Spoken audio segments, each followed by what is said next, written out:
Trigun é um mangá fabuloso, daqueles que você começa a ler sem pretensão, tipo, nenhuma, e quando vai ver, pimba, acabou e tu nem viu. Claro que o fato de serem só 21 capítulos ajuda bastante, mas enfim. Acontece, rapaziada, que eu não sou de mentir não, tá ligado? Então eu vou abrir o jogo com vocês aqui. Eu só me interessei pelo mangá de Trigun por causa desse cara aqui, o Vash. E calma, eu sei que também foi o seu caso, só que o que rolou comigo foi um pouco diferente porque eu nunca fui muito fã de faroeste, velho oeste, tá ligado? Esse lance de pistoleiros, bandidos, cartazes de procurado com recompensas absurdas nunca foi de me apetecer muito. Mas meu amigo, se tem uma coisa que o Yasuhiro fez bem nessa obra foi lançar a isca perfeita pra pescar gente como eu. Porque do início ao fim, o protagonista simplesmente rouba a cena toda, e pouco importa se você gosta ou não da ambientação do mangá. Contudo, é claro que essa aqui é só a minha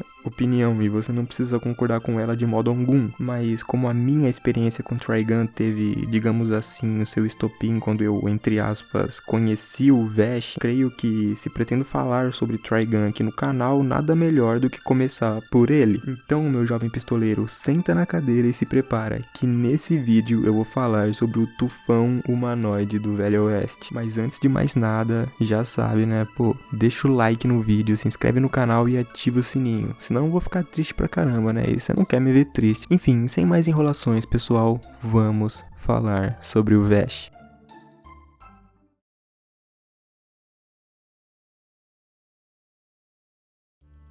Logo na primeira página do primeiro capítulo do mangá nos é apresentada uma breve descrição de Vash, e isso é feito de uma maneira lá One Piece, manja, com um cartaz de procurado e uma astronômica recompensa de 60 bilhões de dólares duplos. O Vash é descrito como sendo um assassino inigualável, capaz de criar destruições em massa, o que logo de cara nos induz a acreditar que o protagonista é bem perigoso, o que de certo modo não é mentira. Contudo, tem um pequeno detalhe nesse cartaz de procurado que deixa a gente bem intrigado, que é justamente a imagem do procurado. E isso porque a foto do tal assassino inigualável, do sujeito mais temido da terra desértica, é essa daqui. Isso parece amedrontador pra você? E a foto do Vash no cartaz não é a única coisa contraditória, não. Haja vista que o cartaz também diz que Vash é um pacifista convicto. Percebe a confusão criada? Pacifista convicto, assassino inigualável, e essas duas características não combinam nem um pouco, né? E a partir daí, você já sabe, você já percebe que vem coisa boa pela frente, porque alguma coisa estranha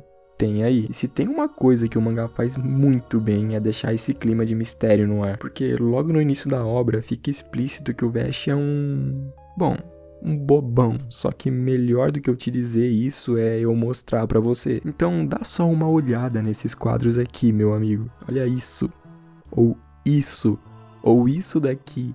E o pior é que as suas brincadeiras são meio que bem fora de hora, saca? E tipo, só pra exemplificar, tem essa ocasião aqui, logo nas primeiras páginas do mangá, em que o Vash simplesmente enfia o dedo no cano da arma de um dos pistoleiros que tava tentando matá-lo. E logo em seguida, atira nos bandidos com uma arma de brinquedo. Ou essa cena aqui, em que ele escreve Kiss My Ass no punho mecânico de um robô bizarro que tava tentando destruir a cidade. E o melhor é que isso não é tudo. Tipo, não, vai por mim. Que não falta em Trigun são momentos engraçados. Contudo, outro aspecto do protagonista que chama bastante a atenção é o fato de que, mesmo sendo constantemente perseguido por bandidos que querem a sua cabeça, o Vash evita ao máximo agressões e, em hipótese alguma, admite ferir de forma letal seus oponentes. Sendo que, em determinado momento da trama, quando ele por acidente acaba ferindo gravemente um dos bandidos da Bad Lads Gang, o Vash, pasmem, fica desesperado e começa a cuidar dos ferimentos do cara. Tipo, se isso não foi impactante pra você, deixa eu explicar rapidamente o contexto. Esse maluco aí de máscara, aliás, esses malucos aí de máscara estavam atirando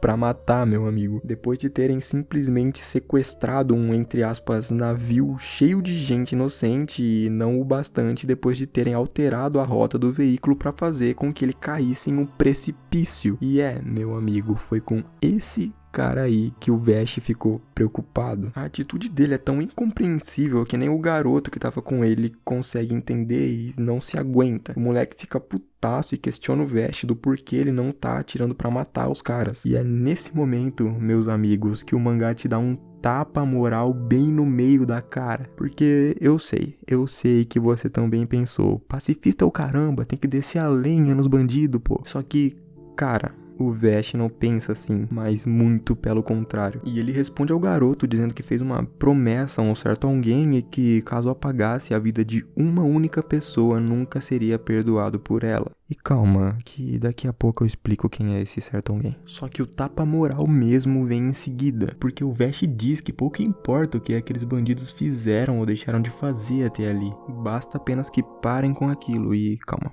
Pausa para frase de impacto. Porque o bilhete de loteria para o futuro de cada um de nós está sempre em branco. Nossa, que tapinha na consciência, mano. E é assim, dessa forma magnífica, que a infâmia do Vashj, no decorrer da obra, vai aos poucos caindo por terra. E afinal de contas, depois de ouvir tudo isso que eu te falei até aqui, acho muito pouco provável que tu ainda acredite nas informações daquele cartaz do começo, né? Não, peraí, papo reto que tu ainda acredita. Então calma que eu vou dar mais um exemplo de humanidade do Vashj, pra destruir de vez a infâmia do nosso jovem pistoleiro. Tá ligado aquele ciborgue do começo do vídeo? Aquele mesmo em quem o Vashj escreveu Kiss My Ass no punho? Então, acontece que quando o Vashj venceu ele recebeu a bagatela de $700 mil duplos. E claro que ele poderia ter ficado com dinheiro pra ele e ter gasto com zilhões de coisas, mas não foi isso que ele fez. O nosso querido Vashj decidiu doar todo o dinheiro para a cidade em que estava, tanto para reparar os danos que foram causados na batalha, quanto para ajudar os habitantes de lá, que estavam passando por uns perrengues brabos. E agora sim, depois de tudo isso que eu falei, fica meio explícito que a infâmia do Vashj é só infâmia mesmo. Mas surge então o seguinte questionamento: por que carambas o Vashj é considerado um assassino inigualável, capaz de gerar destruições em massa, sendo que a gente viu que, na verdade, ele é só muito bobo e muito gente boa? E nesse momento, eu realmente lamento ter que dizer isso, pessoal, mas o Vashj realmente é um assassino capaz de gerar destruições em massa. E toda a sua infâmia tem como centro o fato de ele ter dizimado uma cidade inteira, matando muitas pessoas no processo, que no caso é a cidade de Julio. Mas calma,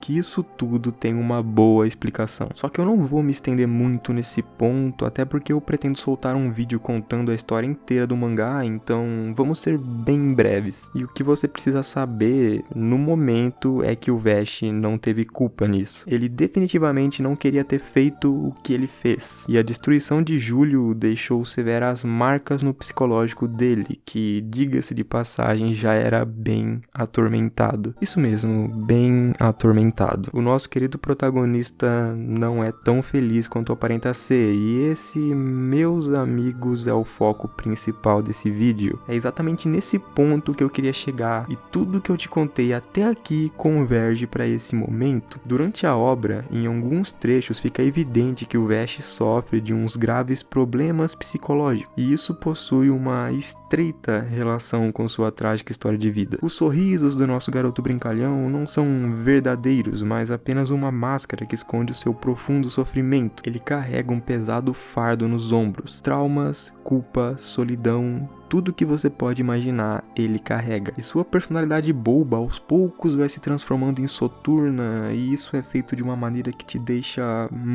maluco pra entender o que tá rolando na vida do cara. Porque de uma hora pra outra, o mangá simplesmente lança na sua cara a mudança abrupta desse Vashj aqui pra esse Vashj aqui, da pura alegria pra pura melancolia, e são várias as pistas que vão te deixando encucado, tipo o próprio corpo do Vashj, que mais parece um Frankenstein do que outra coisa. E lembra aquela ocasião que eu mencionei agora há pouco, quando o Vashj estava em um navio repleto de passageiros e que esse mesmo navio estava prestes a cair de um precipício? Então, quando ele descobre o que estava prestes a acontecer, ele solta esse questionamento aqui: por que morte e destruição sempre ficam me seguindo? E não, a fala dele não é um exagero, porque o tanto de desgraça pelo qual ele já passou, rapaz, paz. Enfim, o Vashti acredita que o isolamento é o seu destino, visto que todas as pessoas que ele já amou ou foram mortas ou o traíram. E em alguns momentos fica bem clara a dificuldade que ele tem de receber afeto das pessoas, porque ele acredita que não merece ser amado ou que as pessoas sejam legais com ele. E isso justamente por causa dos traumas, como o da cidade de Julho. Tipo, mesmo que toda a destruição não tenha sido culpa dele, ainda assim ele se sente culpado e, consequentemente, tem uma autoestima miserável. Mas calma que os traumas não param por aí não. Lembra que mais cedo eu disse que voltaria a falar do certo alguém a quem o Vashti fez a promessa de não matar? Pois bem, se liga no trauma. Esse certo alguém, que era uma espécie de mãe pro Vashti, a Rain, meio que morreu salvando a vida dos humanos no naufrágio das naves. Então, meio que é graças a ela que todo mundo saiu são e salvo da queda. Mas não para por aí. O Vashti tem um irmão chamado Million Knives. Só que, diferentemente do nosso querido pistoleiro, o Knives é um psicopata maldito. E foi ele quem causou o naufrágio das naves. Então o Vashti tem também uma vibe meio Sasuke Uchiha das ideias, tá ligado? Nutrindo um ódio mortal pelo seu irmão, que é o único a quem ele pretende matar. E é aí, meu amigo, que a gente percebe a complexidade desse rapaz de casaco vermelho. Existe todo um background na personalidade dele. O Vashti tenta ali esconder toda a depressão que sente, mas nem sempre ele consegue, manja. E tem até um momento no mangá que ele deixa escapar de uma forma bem clara a maneira como ele se enxerga, que é quando ele pergunta de forma retórica se ele parece patético ou estúpido. Só que justamente essas características do Vashti é que fazem a obra ser ainda mais interessante. Até porque, na maioria dos casos, a gente não se agrada de um personagem pelas suas diversas qualidades, mas justamente por seus inúmeros defeitos, que é o que o torna, entre aspas, humano. E nesse lance de esconder as emoções, tentar animar as pessoas com brincadeiras a todo momento, ou se afastar delas com medo de causar algum mal, é que nós, eu e você, ficamos bem próximos do Vashti, porque praticamente todo mundo já passou por situações assim. E para terminar esse vídeo, eu queria só relembrar uma das falas do nosso protagonista, porque seja lá o que você esteja passando na sua vida agora, esteja você escondendo ou não muita tristeza, saiba, meu amigo, que o dia de amanhã só pertence a Deus e que tudo pode mudar só dependendo de você. Afinal de contas, o seu bilhete para o futuro está sempre em branco.